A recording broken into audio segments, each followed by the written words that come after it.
बाळ, फ्रीजमधून श्रीखंड काढ ना. आम्ही पूर्वी घरीच बनवायचो श्रीखंड.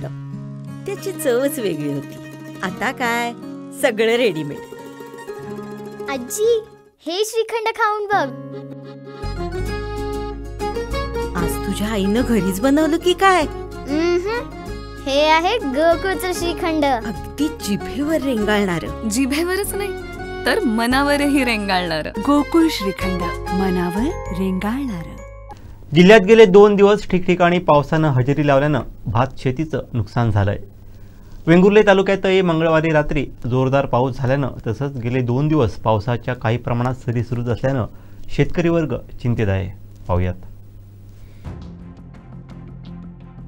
मंगळवारी सुमारे 3 तास लागलेल्या जोरदार पावसानं कापलेल्या भात शेतीचं नुकसान झालंय. लक्ष्मीपूजनाच्या रात्री अचानक आलेल्या पावसानं सांगलीत शेतकऱ्यांची धावपळ झाली. शेतात कापून ठेवलेलं भात पिकाचं नुकसान झालं. तसंच बुधवारी व गुरुवारी पावसाच्या ढगांचं सावट असल्यानं ऊन न पडल्यानं भिजलेलं भात सुकणार की नाही या चिंतेत शेतकरी वर्ग आहे. तसंच या पावसामुळे भात शेती आडवी झाल्यानंही नुकसान झालंय. असाच पुढील 2 दिवस पाऊस सुरू राहिल्यास हातातोंडाशी आलेला घास हिरावेल या चिंतेत शेतकरी वर्ग आहे.